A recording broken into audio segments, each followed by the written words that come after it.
It is a great pleasure to welcome you all to the third annual Global Human Rights Symposium. The Human Rights Fellowship emerges from a broader human rights initiative at Gallatin, attempting to link human rights practice with academic work in human rights. Hi everyone, my name is Shafeka Hashash. I'm a junior in CAS majoring in politics and Middle East Islamic studies. And I worked over the summer with the National Federation of the Blind on the Goodwill Bad Wages campaign, the fight against the minimum wages. So my position was a coordinator of a seminar for persons with disabilities, and that included funding, speakers, booking the venue, advertising, everything. And the seminar had the purpose of having kids learn about some minimum wage issues, but then going to create a strategic campaign to end wage discrimination on their universities or in their regions. And again, we worked with the National Federation of the Blind, which is a group I've been involved in basically my entire life, on their Boycott Goodwill campaign, which is used in conjunction with work to repeal some minimum wage legislation itself. So next, we have NFBs Mission, and that's their group of disabled people for disabled people. That's hugely important because you have groups like Autism Speaks, which have huge notoriety, which is a group of people without autism speaking for people with autism.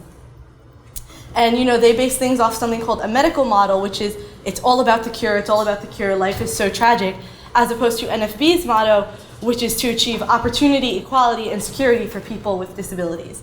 And they believe that the real problem with disability is a lack of information.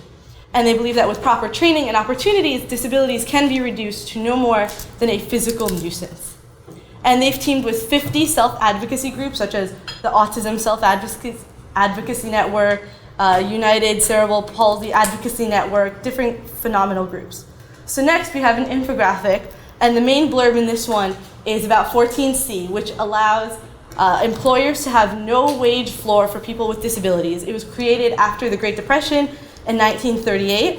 And we have a quote from Jibby Gibbons, the Goodwill CEO, and we're going to come back to the meaning behind this quote, but he says that it's not about their livelihood, but it's about their fulfillment. On our next infographic, the important numbers to look at here are Section 14C employs 420,000 people with disabilities. Of them, 95 are in facility-based settings, which is sheltered workshops, which I'll explain in a bit. And of them, 50% make less than $2.50 an hour. So you have 200,000 people with disabilities in this country that make less than $2.50 an hour, totally legally. So on the next slide, the big numbers to take away that the amount of people that progress out of these sheltered workshops, these facility-based settings, is only 5%. Goodwill has 109 of these workshops employing 7,200 people, and of their 109 CEOs, their executive pay is $57.8 million. The next slide, which is we were going to talk about Section 14C, which is the main issue. So under the FLSA, the Fair Labor and Standards Act, it was created to help employment of people with disabilities. It has the premises that it's very difficult for the disabled to find work. The disabled do less than their non-disabled counterparts. Therefore, to help employment, we don't need minimum wage, and that's going to help them. Next, there's sheltered workshops, which are the facility-based employments. These teach no skills of competitive value whatsoever. These jobs are things literally like capping pens, putting tape on things, folding, hanging things up. Remember that number, 5% leave facility-based employment. That's because this job has no competition to it whatsoever. So it's ensuring that they'll stay and being paid sub-minimally forever. They believe that some people with disabilities don't have the capacity to do skilled work, and they call some minimum wage work meaningful. Now, it's meaningful, but there's no competition for it. It's not meaningful enough to make a real wage, a sub-minimum wage that 99.9% of the rest of the population around them is making. There's no counterparts without disabilities doing these jobs, and there's a very little chance of ever getting out. They believe that the work isn't about the pay, but the experience, which is off this horrific concept of inequality that at least they get out of the house. And that's just such a horrible bar to be setting for 420,000 people. To determine their pay, they conduct these things called time trials, which are 3 trials taken within the organization. There's no external moderation of it to determine their pay. So it's you come in to someone who's multiply disabled and you say, I'm going to test you. This test is going to determine what you'll be making for the next 2 years. And they take 3 of these and then they determine it to the nearest job. Now again, we're going to stick with the capping pens example. What is the nearest job to capping pens that you can compare it to? Nothing. So these are arbitrary, really, really arbitrary made numbers. And they don't take into account a lack of materials when they determine pay. So if today there's no pens for you to cap, today you make no money. They do not operate under a capitalistic model of production. I think almost all questions and everything that I was questioning came down to this. They operate under a charitable model, which means that for setting up these sheltered workshops, they guarantee these lucrative federal contracts. So for every disabled person you employ, you get $100 from Medicare today, $100 from rehab, $100 from yada yada. Whatever wage you're giving them, you get that amount of money. Why Goodwill?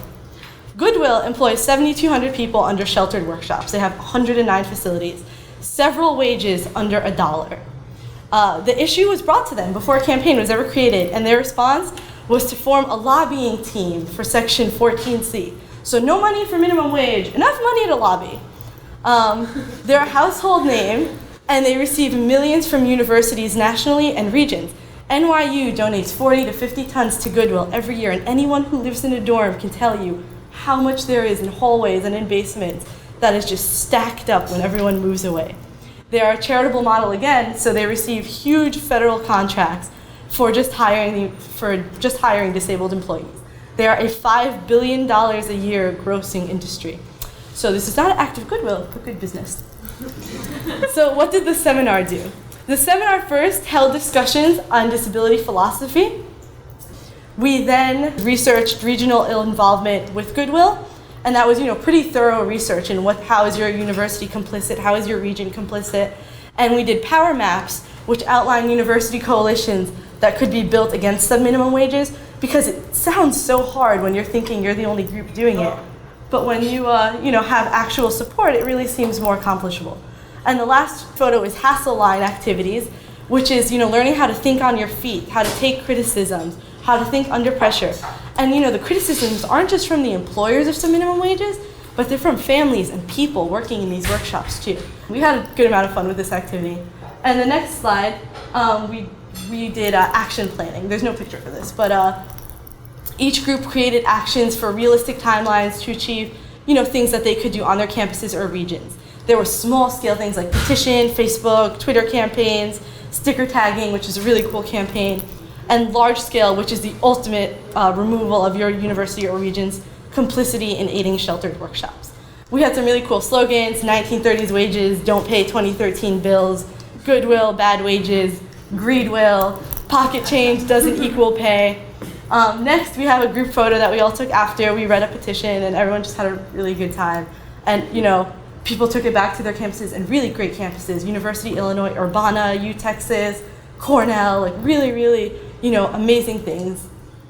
So what did I learn? I learned how to challenge my own conceptions or misconceptions about disabilities and capabilities. Because a year ago, if you said you have a deaf-blind woman with autism, find her employment for $7.25 an hour, I wouldn't have known what to say. I recently learned that there is a group of deaf-blind people with autism that have meaningful, real employment for $7.50 an hour.